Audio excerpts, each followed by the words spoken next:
Please damn boring.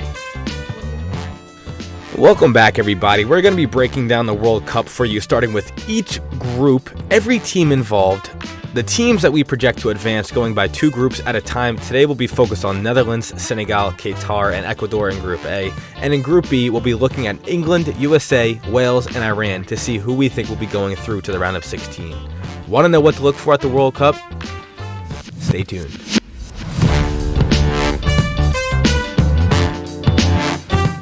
So first and foremost, let's head over to Group A with Netherlands. So Netherlands is hands down the strongest squad in this group this year. Louis van Gaal is the coach. Despite being one of the most unliked managers in football, he is one of the most experienced. He picked this squad based off of three matters. The first matter was an attack. And looking at the attack, he asked himself, who can score the match-winning goal in the World Cup final?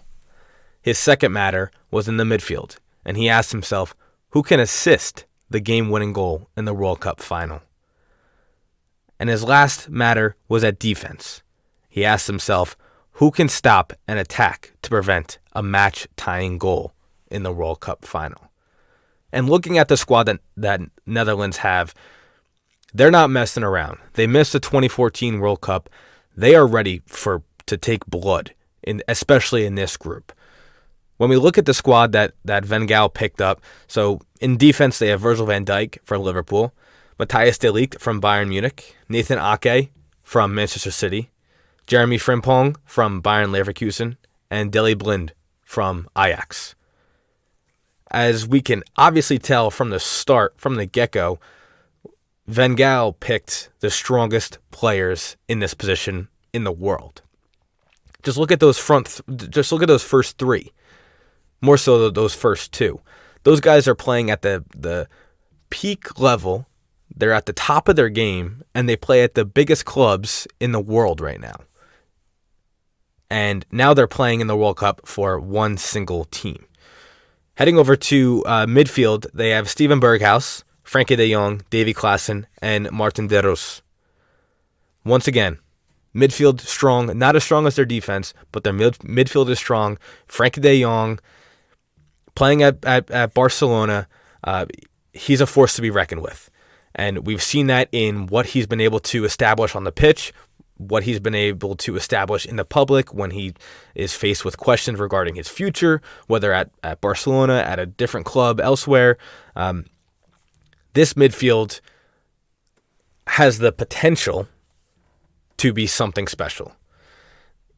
Up top in the attack, they have Memphis Depay. He's unfortunately currently down with an injury, but he was called into their World Cup squad. They have Xavi Simons, the young boy from PSV, Luuk de Jong, Wout Weghorst, Noah Lang, and the one and only Steven Bergwijn, who played the past 2 years at Tottenham Hotspur. Well, the biggest point with Netherlands is that they are unbeaten in 2022 in their friendlies in international. They've won 6 and tied 2 out of 8 games. But when you look at their opponents in this group stage, we see Ecuador, we see Senegal, and we see the hosts this year in Qatar. Obviously, as we know, there's talent across the board in this group. Let's first head over to Ecuador after Netherlands. Ecuador and Senegal, I'm going to put on the same level. And I understand that Senegal just won the Africa Cup of Nations, beating Egypt in the summer. What an amazing accomplishment for the club. Seriously, this is equivalent for USA in beating Mexico. This is the equivalent to Argentina beating Brazil in South America. So Senegal beating Egypt was no easy task. This was something that the team itself, and I'm talking about Senegal now, the team itself had to come together and say, look, we know that we're not the best squad right now. We're facing up against Egypt, and they have Mohamed Salah. This is really our one chance right now. We're going to get them in the future, but right now, this is our one chance to prove to the world that we are real and we are serious and we are dangerous. Senegal beat Egypt in the Africa Cup of Nations to win it. However, the biggest loss for Senegal comes from Sadio Mane. Sadio Mane currently plays at Bayern Munich. He played majority of his time at Southampton and Liverpool in England. He's regarded himself as one of the best players in the world at the moment. He can play anywhere, whether it's attack, whether it's midfield. He's never played in the back four, but put him in the center attacking midfield role, the left wing role, the striker, the right wing. He can perform exceptionally well. And this is one of the biggest losses we see for a club in this World Cup, because Sadio Mane means more to Senegal than any other player does for any of their countries. More than Christian Pulisic for USA, more than Neymar for Brazil, more than Toni Kroos for Germany, more than Robert Lewandowski for Poland. This was a major blow for Senegal. He picked up an injury with Bayern Munich a week ago. They only had 2 games left before the World Cup break, and he gets hurt in that second to last game. So when Senegal's roster officially came out, we all saw that Sadio Mane was not on the list because of the injury. But then a few days ago, the Senegal coach came out and said, we have full faith that Sadio will be able to gain health in the coming days, coming weeks, and he will be fit enough to play in our first game. Unfortunately, that's not the case. It was just confirmed today by the coach that Sadio Mane will unfortunately miss out on the 2022 World Cup. So this is one of the most heartbreaking stories for one of the most humble guys who really never failed to put a smile on someone's face. And I know I'm talking like he just died or something, but seriously, Sadio Mane, really unfortunate. Their coach, Aliou Cissé, one of the most well-regarded and talented African coaches that has ever managed the game. So obviously a major loss for this club, but they still have several players in goalie, Edouard Mendy, in backfield, Kalidou Koulibaly, Pape Abou Cisse, Youssouf Sabaly, and midfield Cheikhou Kouyaté, Arisha Ganagan. So they have a lot of talent, and you can't look past the blow that they had in losing Sadio.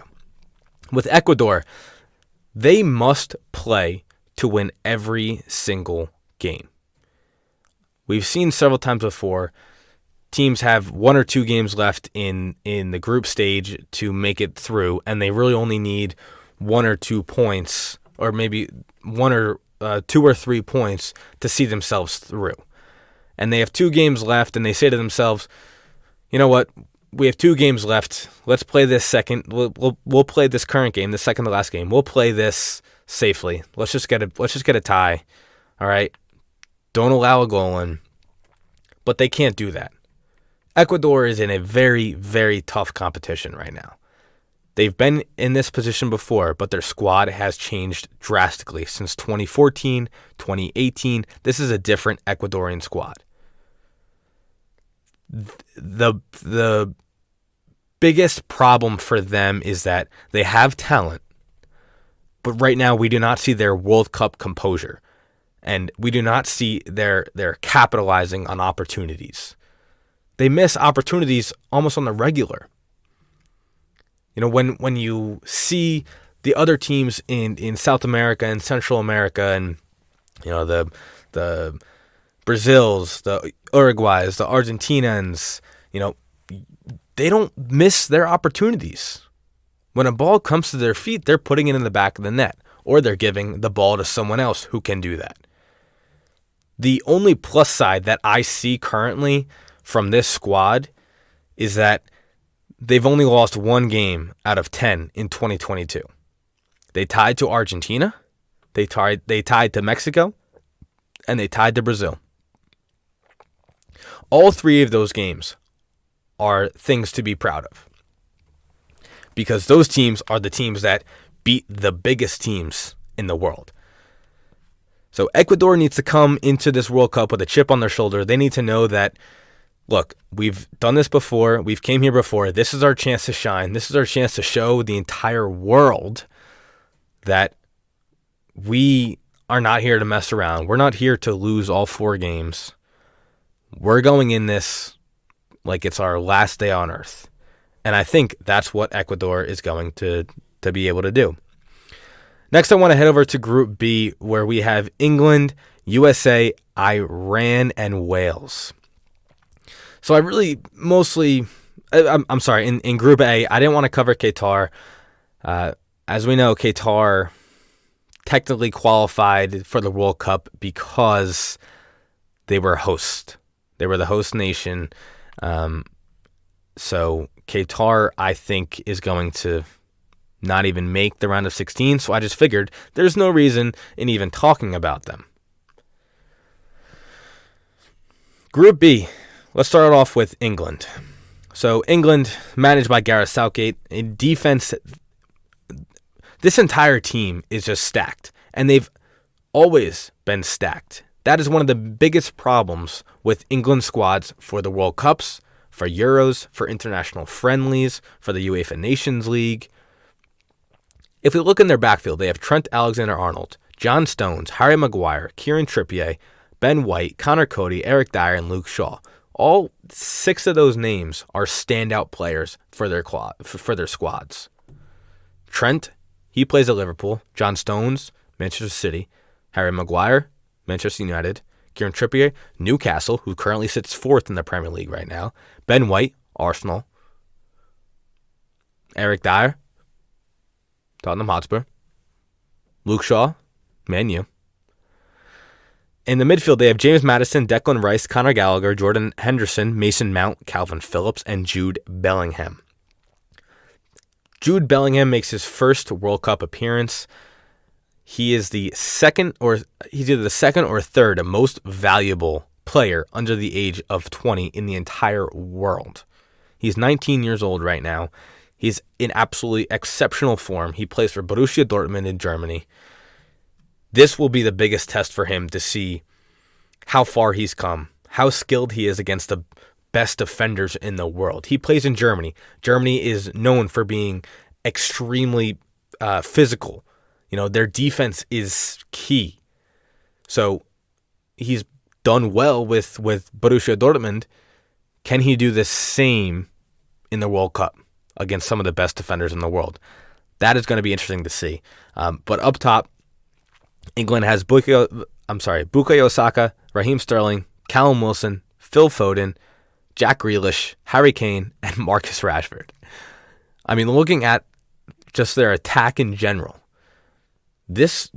those 7 guys in themselves could win the World Cup. I mean, Phil Foden is at the top, the prime of his game, as is Bukayo Saka. Marcus Rashford has kind of dropped a little bit. Jack Grealish has kind of dropped a little bit since he went to Manchester City. Raheem Sterling he's still around. Hasn't done the best at Chelsea so far. Callum Wilson continues to put up those inconsistent but positive numbers. I think England is the strongest side in this group. I see them advancing. Despite only having 1 World Cup, I think that they're going to come back from their loss in the final in Euro 2020s, and they're going to come out with a vengeance. And I think Bukayo Saka is going to be one of those guys, since he missed the PK, which gave Italy the title in the Euros. I think this side will finish top of their group. I think they're going to advance in the round of 16. I think they're going to advance in the quarterfinals. They could really make it to the finals. But personally, I think they're going to lose in the quarterfinals, if not the semifinals. So next, let's head over to United States of America. They are managed by Greg Berhalter. In the back, they have Sergio Dienest. Serginho Dest, Anthony Robinson, DeAndre Yedlin, Walker Zimmerman, Joe Scally, and Tim Ream. USA right now, the squad that they have right now, is better than the squad that they had in the 2014 World Cup. And the only reason why I say that is because they were not in the 2014 World Cup. 2018 World Cup, not 2014. 2018 World Cup. This squad currently for USA right now is better than the squad that they had in the World Cup in 2018. And the only reason that this squad is better right now is because it's a squad that's playing in the FIFA World Cup. Despite the past 4 years of absolute embarrassing moments and critics and memes regarding the United States men's national team missing out on the World Cup, this is USA's chance to shine. They bring in these players who are young, who are loyal, who are faithful to the game. They know the game like the back of their hand. However, there's a good amount of them who play in Major League Soccer.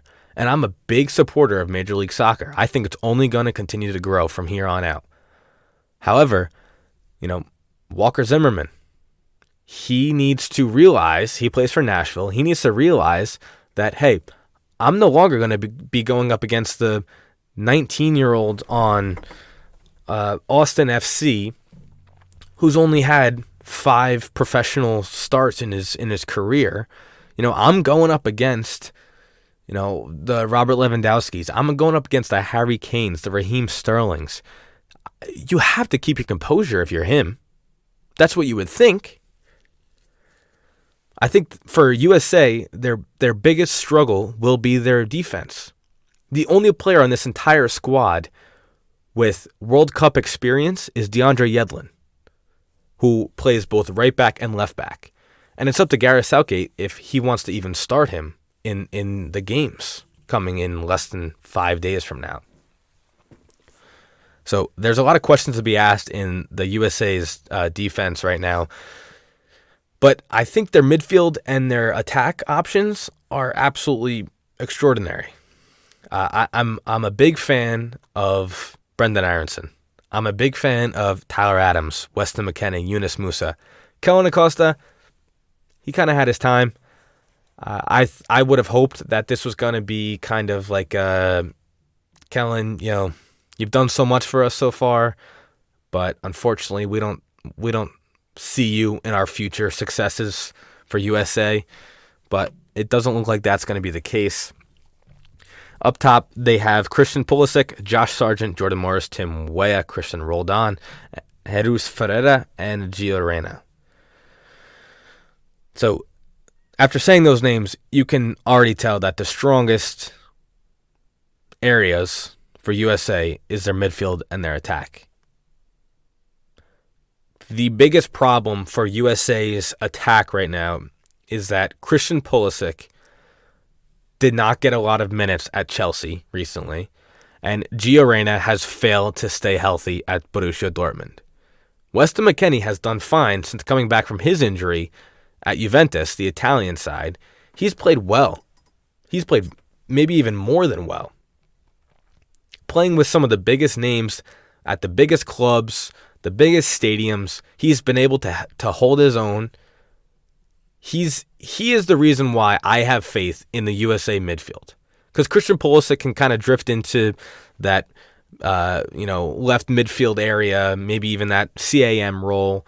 So Weston McKennie needs to link up, whether it's with Jesus Ferreira, whether it's with Christian Pulisic, whether it's even tracking backwards to Serginho Dest.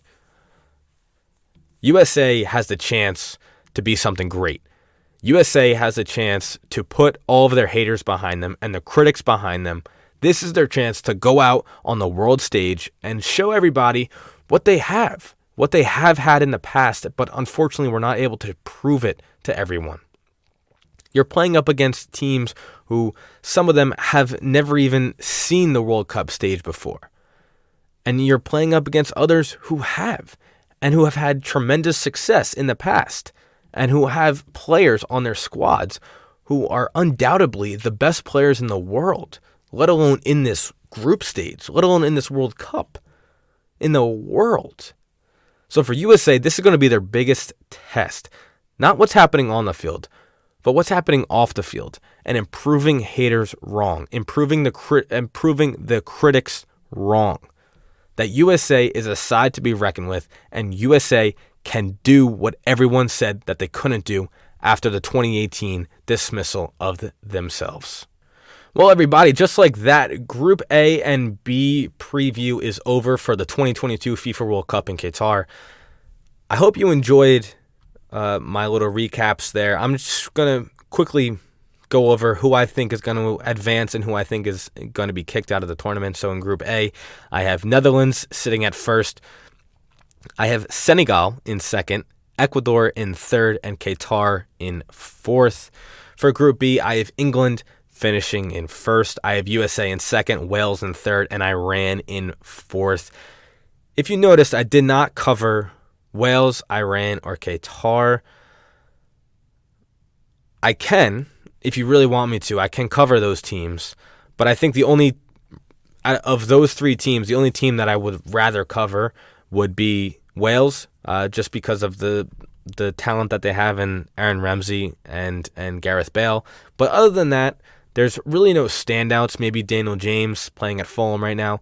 There's really no standouts for any of those clubs. Personally, and it's kind of common around the football world, is that these three teams are not going to make it out.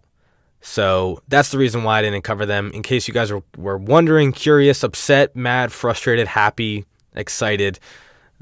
So those are just my projections for the 2022 FIFA World Cup. Let's see how it goes. There's still plenty of teams to cover. All of the group stages will be coming up next, so please stay tuned. Any information you have regarding the FIFA World Cup, come here, because there's only one thing that you need to know. Enjoy watching football, enjoy watching the World Cup, because this has what we've been waiting for since 2014. Enjoy.